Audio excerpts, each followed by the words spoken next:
Good morning, slave. Oh, I'm sorry. Did that offend you? You prefer entrepreneur, don't you? Go-getter, hustler, self-starter, grinding, on my purpose. Yeah, that sounds better. Makes you feel important. Makes you feel alive. But here's the thing, friend. You're not alive. You're just busy. And there's a difference. A massive, soul-crushing difference that you're too distracted to see. So sit down. Stop checking your phone for 5 goddamn minutes. Stop thinking about that email you need to send. Stop mentally planning tomorrow's to-do list. Just stop. Because we need to talk about what you've become. Let me paint you a picture. Tell me if this sounds familiar.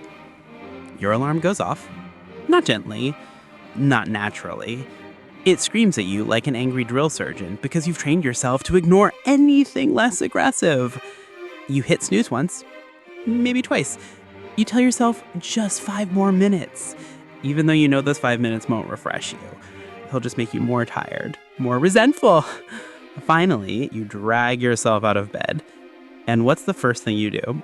Before your feet hit the floor, before you breathe fresh air, or feel grateful for another day, you check your phone. Messages, emails, notifications, the world demanding pieces of you before you've even had a chance to remember who you are. And you respond. Of course you do, because you're responsible. You're reliable. You're always on. You're a good little worker bee. Then what? Coffee? Quick shower? Maybe you skip breakfast because there's no time. You grab something to eat in the car, in the train, at your desk. Eating isn't an experience anymore. It's fuel. It's task. It's something that you do while doing 3 other things simultaneously. Then comes work. Hours and hours of work. Meetings that could have been emails. Emails that should have been conversations. Conversations that go nowhere. Projects that feel meaningless, but you can't quite admit that to yourself because then what? Then you'd have to face the terrifying question, what am I doing with my life? So you don't ask. You just keep going. Lunch? You eat at your desk or in front of your computer. Maybe you scroll through social media, convincing yourself you're taking a break, while actually just consuming more content, more noise, more distraction. Afternoon, more of the same. The hours blur together. You're not present. You're just going through the motions. Checking boxes, completing tasks, being productive. God, you love that word, don't you? Productive. It makes you feel valuable, important, like you're accomplishing something. But productive for whom? For what? For what end? Are you producing a life worth living? Or are you just producing output?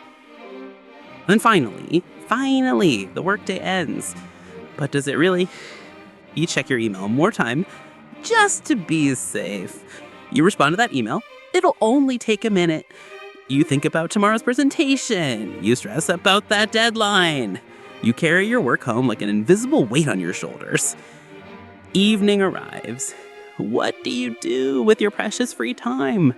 Side hustle, online course, networking event, gym session that you turn into a competition with yourself, meal prep for maximum efficiency. Maybe you watch something, but you're not really watching. You're on your phone simultaneously because you've lost the ability to do just one thing at a time. And before you know it, it's midnight. You're exhausted. You promise yourself you'll get more sleep tomorrow. You won't, but you promise anyway. You collapse into bed, set that aggressive alarm, close your eyes. And tomorrow, you'll do it all over again. This is your life. Day after day, week after week, month after month, year after year. This is what you call living. But I'm here to tell you something that's going to make you uncomfortable. This isn't living. This is existing on autopilot while life passes you by. But wait, you say, I'm building something. I'm working toward my goals. I'm investing in my future. Your future. That magical land where everything will be better, where you'll finally have time, where you'll finally relax, where you'll finally be happy. When exactly is this future arriving? When you retire at 70? When you make that magical amount of money that's always just out of reach? When you get that promotion? When you finish that project? Let me tell you a secret. Your future never comes. Because the moment your future becomes your present, you'll invent a new future to chase. You'll move the goalposts. You'll find new reasons why you can't relax yet. Why you can't slow down yet. Why you can't actually live yet. You've been postponing life for so long that you don't even remember you're doing it. I'll be happy when. I'll relax after. I'll spend time with family once I pursue my passion as soon as. These are the lies you tell yourself. The sedatives you take to numb the growing panic that you're wasting your one wild and precious life. You know what's really twisted? You're so busy preparing for life that you'd forget to actually live it. You're optimizing everything. Morning routines, evening routines, productivity systems, time management techniques, efficiency hacks. You've turned yourself into a machine, calibrated for maximum output. But output of what? For what? To what end?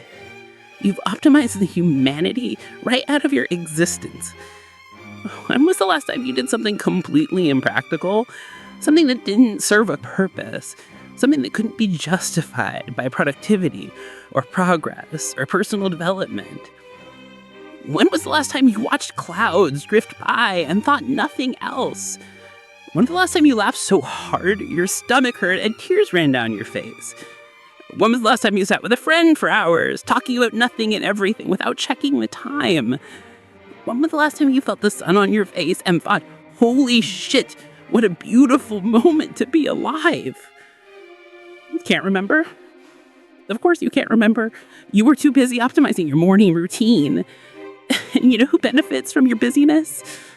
Not you. The system. Your boss. The corporations. The entire machine that runs on your labor, your attention, your time, your life energy. They sold you a beautiful lie. They've convinced you that being busy equals important. Constant productivity equals success. That rest equals laziness. That doing nothing equals wasting time. Think about the phrases they've programmed into you. Rise and grind. Sleep on your dad. No days off. While you sleep, someone else is working. Success requires sacrifice. Hustle harder. These aren't motivational phrases. They're chains. They're programming. They're the mantras of voluntary slavery dressed up as ambition. And you've swallowed it all, every last drop. You wear your busyness like a badge of honor. You brag about how little you sleep. You compete over who's more exhausted, who worked more hours, who has less time, who's more stressed. Congratulations. You've won the race to burnout. You've turned suffering into status, exhaustion into excellence, stress into success. For what? So your boss can buy a third vacation home, so shareholders can see better quarterly returns, so you can afford things you don't have time to enjoy. You're so productive, so efficient, so optimized. Productive for them, efficient for them, optimized for them. What about you? What are you getting out of this deal? A paycheck? Sure, but what's the price? Your health, your relationships, your sanity, your actual life? You're trading your finite time on this earth, the only truly non-renewable resource you have, from money to buy things you hope will make you happy in that future that never comes. You know what's the sickest part? The system has convinced you that this is your choice, your ambition, your drive, your decision to hustle. But is it really? Or have you just internalized their agenda so completely that you think it's yours? They've outsourced the exploitation. You're not being forced to work yourself to death. You're choosing to do it. You're doing it to yourself with a smile while posting about your grind on social media. They don't need whips anymore. They've got your fear, your insecurity, your desire to prove yourself, your terror of being seen as lazy or unsuccessful. They've got you policing their self. It's brilliant. Evil, but brilliant. But I'm not alone, you say. I have friends, family, relationships. Do you? Or Do you have a contact list? When was the last time you were truly present with another human being? Not physically present while mentally elsewhere, not sitting together while staring at separate screens, not having a conversation while part of your brain plans tomorrow's tasks. Actually present, undivided attention, nowhere else to be, nothing else to do, just there. Your kids are growing up. Can you remember last Tuesday with them? Can you recall a specific conversation, a genuine moment of connection? Or does it all blur together into a vague sense of spending time that was really just physical proximity while your mind was somewhere else entirely? Your partner. When did you last look at them? Really look at them. Not glance, not see them as part of the furniture of your life, but actually see them as a person, as someone you chose, as someone with their own inner world, dreams, fears, hopes. Your friends. Do you have friends? Or do you have people you occasionally text, promising to meet up soon, even though you both know you won't because you're so busy? You're surrounded by people and completely alone. You're connected to thousands online and disconnected from the few who actually matter. You have 847 Facebook friends and 0 people you can call at 3 a.m. when your soul is drowning. This is what busyness has cost you. Not just time, not just health, not just peace. It's cost you connection. Real, deep, human connection. The kind that makes life worth living. The kind that you'll desperately crave on your deathbed when none of your achievements matter anymore. Because here's the thing about death. And yes, we're going there. Death doesn't care about your to-do list. It doesn't care that you were busy, that you had plans, that you were in the middle of something important. It comes anyway. And in that final moment, you won't think about your promotions, your LinkedIn profile, your productivity system, your side hustle, your quarterly goals. You'll think about moments, connections, love, presence, life actually lived. And you'll realize with crushing clarity that you've spent your whole life preparing to live instead of actually living. So here we are, the uncomfortable truth. You're too busy to notice you're not living. You've confused motion with progress, activity with purpose, productivity with fulfillment. You're running as fast as you can on a treadmill, wondering why the scenery never changes. You're drowning in shallow waters because you forgot you could stand up. You're trapped in a cage you built yourself with a door you refuse to open because you're too busy being trapped. And the worst part? You know this. Deep down, beneath all the rationalizations and justifications, you know this. You feel it. In those quiet moments you desperately avoid. In that tightness in your chest, in that vague sense that something is wrong, even though everything looks right on paper. You feel it when you're lying in bed at night, exhausted but unable to sleep, wondering where the day went, where the week went, where the year went, where your life is going. You feel it when you realize you can't remember the last time you felt truly alive, truly present, truly here. You've become a ghost in your own life, going through the motions, hitting marks, playing a role in a play you never auditioned for. And here's what I need you to understand. This isn't going to change by itself. It's not going to magically get better later. There is no later, where everything slows down and you finally have time. You have to make the time. You have to choose differently. You have to stop. Literally, stop. Stop running, stop hustling, stop optimizing, stop producing, stop grinding. Just stop and breathe and look around and remember that you're alive right now, in this moment. And this moment is all you have. It's all anyone has. But you won't stop, will you? Because stopping is terrifying. Stopping means facing yourself, facing your choices, facing the uncomfortable reality that you've been running from something. Maybe from yourself. Maybe from the fear that if you're not busy, you're not valuable. That if you're not producing, you're not worthy. Stopping means risking everything you've built. The identity you've constructed around being busy, being productive, being successful. Who are you without your to-do list, without your goals, without your hustle? You're terrified to find out. So you'll keep going. You'll keep telling yourself that things will slow down soon, that you'll rest after this project, that you'll take a break after this deadline, that you'll really live once you achieve that next thing. You'll keep lying to yourself until one day you wake up and you're 50, 60, 70. And you'll look back at your life and see a blur, a list of accomplishments that meant nothing, a career that consumed everything, relationships that withered from neglect, dreams that you never pursued because you were too busy being busy. You'll see a life that looked impressive on paper but felt empty to live. Or you could choose differently, right now, today. You could choose to actually live, not later, not when conditions are perfect, not when you're ready. Now.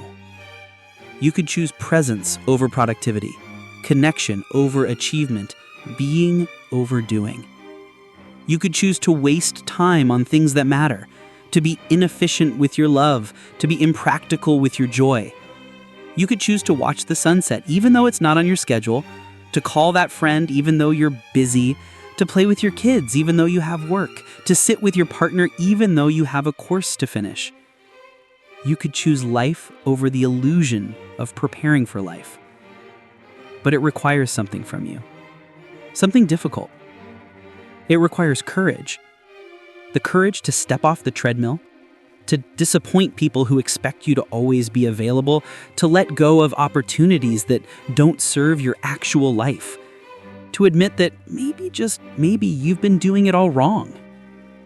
It requires you to get uncomfortable, to feel the anxiety of not being productive, to sit with yourself without distraction, to face the questions you've been avoiding. It requires you to choose, actually choose, not default, not drift, but consciously, deliberately choose what matters and let go of everything else. So here's my question to you, friend. If you died tomorrow, and you could, because death doesn't wait for convenient timing, would you say you lived, or would you just say you existed, functioned, performed? Would you have stories of genuine moments and deep connections and experiences that took your breath away? Or would you just have a resume? Because living, real living, isn't about achievements. It's not about productivity. It's not about optimization. Living is about being present, about feeling things, about connecting with humans, about having experiences that can't be measured or monetized or put on LinkedIn. Living is about wasting time on things that matter, about being inefficient with your love, about doing things for no reason other than they bring you joy or peace or wonder. Living is about moments that don't generate ROI, conversations that don't network you anywhere, days that aren't productive, time that's wasted on being human. And you are missing it. All of it. Because you're too busy. Too busy checking boxes, too busy climbing ladders, too busy optimizing, too busy proving, too busy grinding, too busy existing, too busy to live.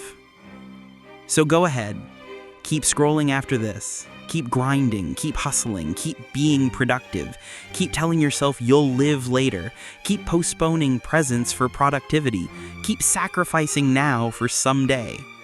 Keep running on that treadmill wondering why you're exhausted but getting nowhere. Keep being too busy to notice you're not living. Until one day, you run out of days. And then you'll finally stop. You'll have no choice. And in that final moment of clarity, you'll understand exactly what I'm telling you right now. But it'll be too late. The time to live isn't later. It's now. It's always been now. The question is, will you? Or are you too busy?